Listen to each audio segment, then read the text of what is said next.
everybody. Welcome to the Kimberly Cloud Show. I am your host, Kimberly Cloud. I have a very, very special guest, and I'm very curious to know what he has to say. Can you go ahead and announce to the world who you are and where you're calling from? Okay, that's the easy part. I All still know of it's where I am. easy. My name's Willie Handler, and I reside in Toronto, Canada. And I'm an old guy who just been kicking around a lot. Okay, you've been doing lots of things, and can you tell me about your past leading up into your present extensively? I want to know everything from the Holocaust to what we talked about to your childhood, however you want to say it. Certainly, I can tell you that my parents were both Holocaust survivors. They're no longer living. My father I'm was. sorry to hear that. What's that? I'm sorry to hear that they're Oh, no longer well, they living. haven't been around for a long time. So it happens to all of us. And amen. Uh, and my father was from Poland. And when the war broke out, he actually had a wife and two children. They perished. And he was incarcerated in seven different concentration camps before he was liberated in April 1945. My mother was from Romania, and she was younger. She was a teen, and the Romanian government, which was aligned with Nazi Germany, a lot of people may not know that they deported all the Jews from her region to a kind of a very barren, unpopulated region in the Ukraine called Transnistria, and they were ghettoized there, which was about the same as a concentration camp, but with no gas chambers. They both survived. They made their way down to eventually because after the war, most people were homeless. They had no home to go back to, and they had to find some place to live. Uh, in North America, United States, and Canada were not quick to open the doors, and so many of them made their way down to Israel. And many of them illegally. In fact, my mother was got into the country illegally because it was not Israel yet; it was still a British mandate. They met and got married, but they didn't stay in Israel. They came to Canada, which is where I was born. And I had a. It was not an ideal childhood. My parents were very traumatized, and they were they were they were good parents, and they were loving, but their idea of supporting a family is around housing, clothing, food, and not much else. They really couldn't provide the kind of emotional support you need. I really was very much grew up alone, and had was forced to be very independent. I couldn't get my parents to sort of intervene at school if there was an issue. Help me pick courses, help me with homework, all kinds of things.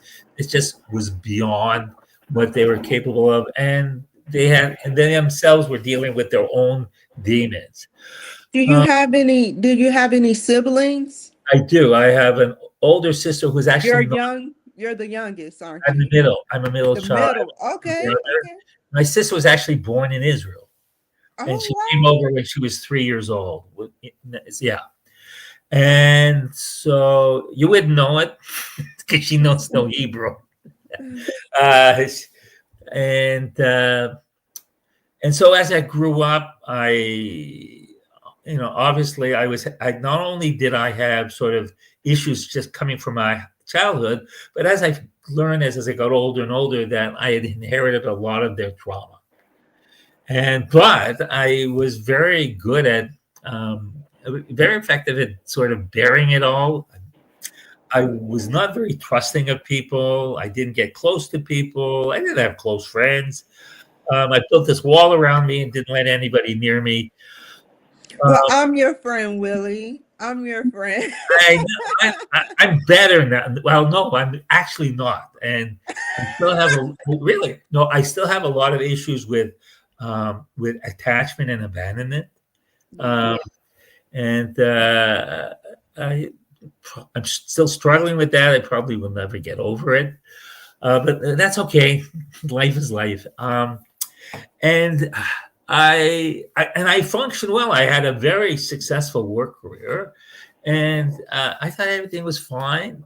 I didn't even realize how messed up I was because you learn to adapt. And so, 2021, in the height of the pandemic, looking for something. I'm a writer, so I actually had been writing novels for quite about 10 years, and How I long does it take you to write a novel? oh, a novel takes me, I'd say, about 14, 15 months. Sounds about right. Yeah, it's with editing, so on and so forth. And I'm a slow writer, so but so I had a background in writing, and I decided I wanted to do something a little different.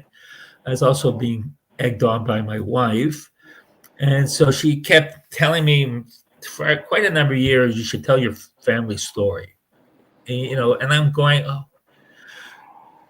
does this world really need another Holocaust book? And somehow I finally overcame that. Part of it is and so I remember early that year, and I had some other issues going on in my life at the time, which probably played in because I had a bit of a cancer scare, which is fine now. And it's one of these Good. it's one of these things where you sort of look at your life going, well, you don't know how much time you have left, and what do you want to do with it? And so I decided I was going to write a memoir. And when I first started writing it, I realized I didn't know much about my parents' story. Why? Because they didn't like to talk about it. And in fact, if you asked too many questions of my father, he would just like break down. And so you learn not to ask. And so the first time, so I tried to write down what I knew. It ended up being an 1,800 word blog post, and with lots of holes. And I'm going, well, this can't be a book. And I remember at that point thinking, I'm not even sure this is going to be a successful project. But like I'm I'm a compulsive researcher, and I researched the hell out of this topic. I interviewed family, friends, relatives. I looked up databases. Um, I even picked up historical books and found out as much as I can, and was able to sit down and actually write the story.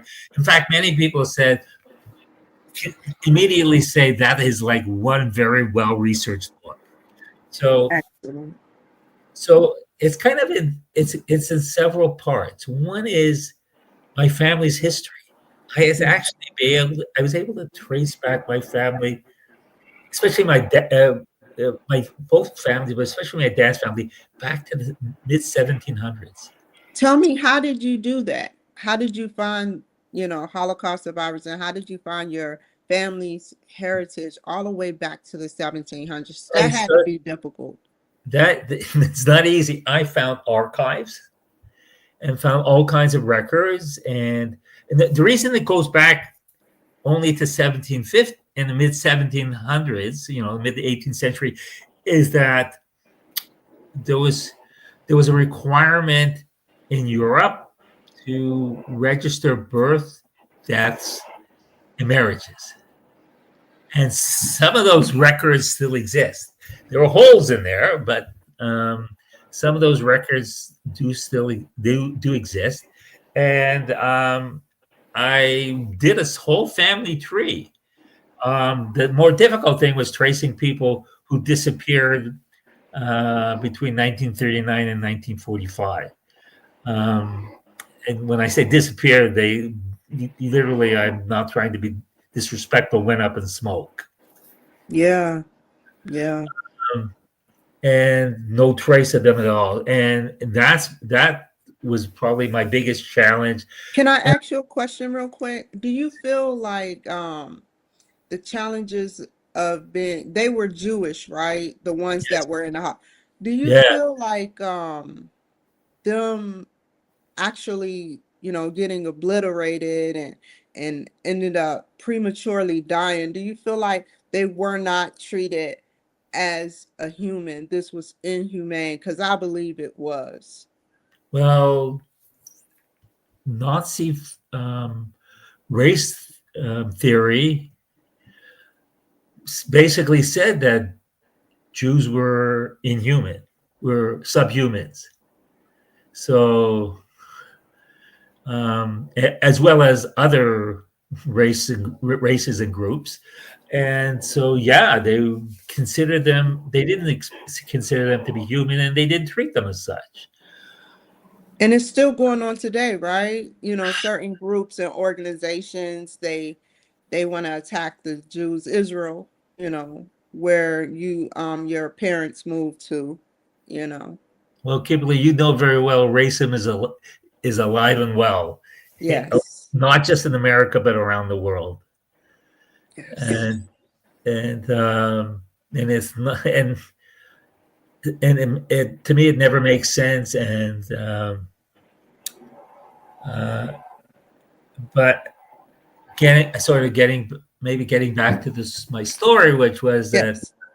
I eventually, as I started, because I did, I did all this research and I started writing the story, but as well, I need the first part of it was my family's history. The next part of it was about what happened to my family in the Holocaust, and then my childhood. And as I started remembering things in my childhood, stories from my childhood, all this trauma just got released. And I was literally overwhelmed and ended up in therapy, able to finish the book uh, and and sort of decided that this wasn't the end of it, and I needed to say or do more. I have to tell you, I now do a lot of Holocaust education, and Tell me about that. well, I do speaking in person and virtually. In fact, in Toronto, in the first week in the first week of November is Holocaust Education Week. It's been around for like 45 years, Good. and I'm doing a virtual webinar with a friend of mine who used to be a white supremacist. Oh, wow. Yeah, and the two of us are doing a talk on Holocaust denial in the digital age. I like that. That's pretty cool. It will be really fascinating, and so I've been invited to speak in New York in the spring, and so um, I do that. I gladly do that stuff. And I never charge. I cannot charge money to speak about the Holocaust, but anybody who does want to give an honorarium, I donated some cause. So I Do you talk to them about surviving, like their parents surviving, like you're like a survivor? You're because, something could have happened. They could have got pregnant early and you would have been, if some frame of history changed, there's a possibility that you would not be here today. So that well, you if get what either I'm one of trying to my say? parents didn't survive, I would not Yeah. be here today. Yeah. And and but it. it is very difficult growing up with very little extended family, Yeah. no grandparents. I became aware very young age that all these people had these, my friends had all these older people come to visit them all the time called grandparents. Excuse me. It's okay. And we didn't have, I didn't have much in the way of aunts and uncles as well and my father didn't get along with his siblings. And so what happens when, and this is a phenomenon that gets passed down generational as well, is that when your parents don't get along with their siblings, that means you don't see your cousins very much, if at all. And so you've basically isolated you're being isolated from the little family that you actually have. And it's quite tragic. Yeah, yeah. It kind of happened to me like that. My mother was sheltering me away from family.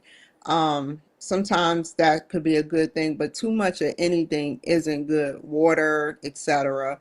Um, when do you feel like the which generation is the new Holocaust, in the third or the second? The survivors that survived and their children and possibly grandchildren. And in conjunction to that, do you have children that you would like to share your insight on what happened with the Holocaust with your parents? Okay, so that memoir was written for my family first. Good. Okay, a lot of people bought it, but which I don't complain about.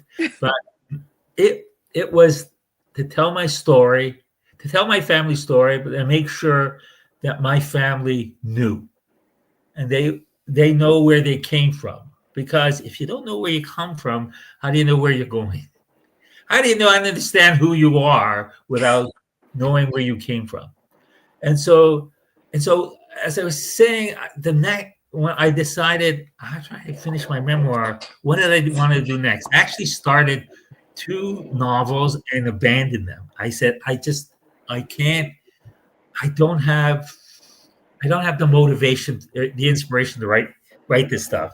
What And were these books that you canceled, that you abandoned early?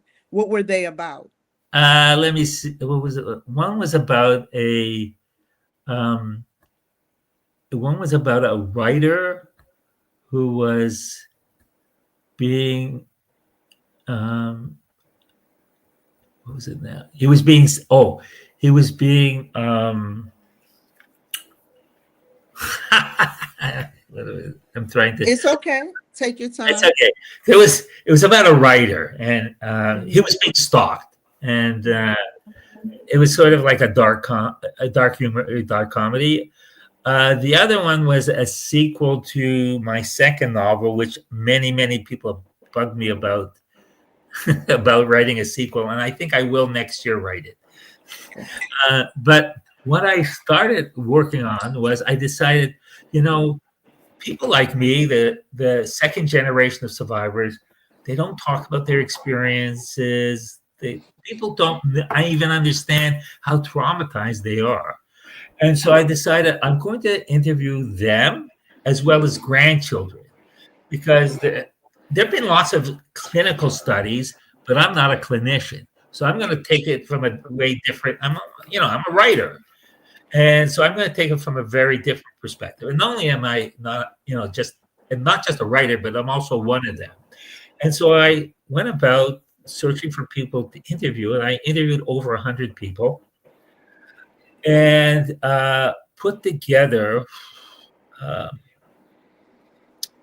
I put together, I started putting together a whole book with sort of common threads and themes that I saw. I broke it up into different sort of groups and things like that. I'm actually about 1 or 2 weeks away from finishing the first draft. And Congratulations. yeah, I interviewed these people online and had use AI to do transcripts, and I had thousands of pages of transcripts to read through. and put together a book. It was very challenging, and sometimes a little triggering. These people, some of them, had never really told their story before to anyone. Like people 60, 70 years old in some cases, and to them it was almost cathartic. Some of them cried through their interviews. It was just it was tough. And so that book is called The Hidden Victims, which is the most appropriate name I could think of. And um, and I'm in the process of looking for a publisher right now. And I think this some of the book I think will be groundbreaking. So I Okay. Is that's it important in your that's what I've interview? been up to.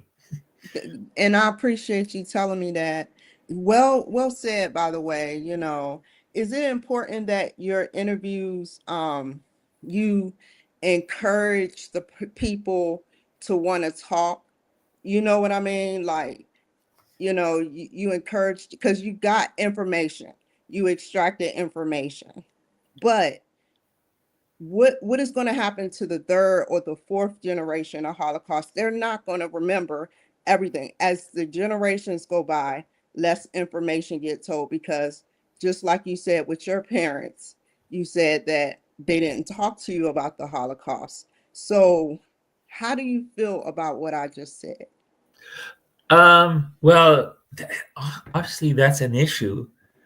A lot of the people I spoke to didn't know their parents' story and kind of did similar things. So, some Holocaust survivors were very open Mhm. and got involved in education as well. But that to me, I think they were more the minority. You have to have a certain kind of personality. They were better educated, perhaps things like that. That was not my parents. They could not stand in front of a group and start talking about their experience. But they worked hard. Yeah, Yeah. and so one of the things I've done is now I hold workshops on writing memoirs. So to help people get started, say these people get started on writing their story, their parents' story, whatever. The other thing is this book is going to help perhaps some people because part of what I've also worked, including in there is how to what approach works best on preventing passing on trauma to the next generation, because it happened to happened to my generation, and it's happened already to the next generation because they're all adults. They're like 30s and 40s or older, and so that they're so that and so if I have a daughter, and I think she's carrying some of our wonderful legacy, but she has two young sons, and they're my test case. They're kind of I sit down and with them and talk about things, uh, and try to prevent um, them from or sort of try to mitigate whatever trauma has been passed down genetically. And part of it is very much, it's an important thing to do. And I know that the third generation is it's an issue on their minds as well, very much on their minds. And the best way to do it uh, is to introduce the topic very early and at an appropriate, in a using appropriate language or whatever. Um, uh, it's almost like a gradual process. Um, my two grandsons are 7 and 9, and well, the oldest one is turning 9, and I bought him for his birthday a whole bunch of child appropriate books about World War II and the Holocaust. And the 7-year-old really should be there as well. I spoke to one of the people I interviewed who is she's 40 and has a 3.5 and 5-year-old sons. And I knew it was very much on her mind. And I spoke to her, and she's already speaking to both of them about their family's history, but in a very, it's like a very gradual process. Have So you ever thought about, because we're running out of time, have you ever, this is the last question before I ask you about the food. Have you ever thought about like making a verbal book or some type of, if they had pictures or videos, you can add that into the book for more money? money, what's Not that? yeah, whether it's money It's involved or money. not, but I'm I'm an saying author. Authors don't make money. understood, but you're a Yeah. smart author, and a lot of you guys are smart. Most of you guys are smart, but have you ever thought about that? About I have I the book I'm writing right now. I would like to, once I find a publisher, I would like to get a documentary done, Good. um, because visual is kind of much more impactful than the written word. Um, I have many kind of projects in my mind, and people are constantly approaching me because I guess I'm now a valuable resource, and so I'm like always open to if projects. If anybody out there has a project they're interested in working with, I'm always open to collaboration. Well said. And where do you see yourself going in the future? Um, well, I'm going to continue speaking about the Holocaust because the whole education process around the Holocaust is flawed. It's it's it's taught as a piece of history, and I think that's inappropriate. Think about it. Talking about slavery, it's not. You don't get the nuances if you talk about it in terms of of history. It's about social constructs and where society breaks down and treats other humans in a way that is inhumane. Yeah. And so, to me, it falls under more sociology than history. Is what look for the signs of where society is breaking down and starts treating other people poorly. Yeah. And well said, by the way. Everything you said has been on point, and I've been listening. Thank you for your insight for this show. If there was a Holocaust survivor out there right now in my audience, and you wanted to speak to them for like a minute to tell them why they should talk to you before I end with how to find you, what would you tell them? How to reach me, or Not what how would to I reach tell me. them? Well, what would you do if there was a Holocaust survivor that wanted to get a documentary done by you? How would you like, what do you have to tell them? Um, I think it kind of it depends on what they want to produce, but um, if I could not work with them, I would try and connect them with people who would be able to help them. And there are many people who are interested in doing this kind of work, because they feel it's important that these kind of messages get spread around. And so yeah, people reach out to me all the time now because I'm out of the shadow, so to speak. And so my life has actually changed a lot, and so I'm doing this stuff all the time. How can the people reach you, Willie? Thank you. Okay, so reaching me, I have a website, uh, and it's williehandler.com. It's kind of I like the name of it. I also have a Substack account, and that thing is what's really worth subscribing to, because I do blog posts. I have a newsletter there. I might post videos there. So there's a lot going on there. Like all writers are now migrating to Substack, but I do have a website. I'm on Twitter. Again, look for Willie Handler, and on Facebook. So there are lots of ways to interact, and you can also, I don't know, you could buy my book. Okay. That wouldn't be Okay. that wouldn't hurt me one bit. Okay. Yeah. So make sure you go out and purchase Willie Handler book, because it talks about the Holocaust, and he's written other books as well. Stay on the Yeah, line, Willie. Thank you guys for joining my show today. Take care, be safe, and I'll see you guys next time. Bye. thank you.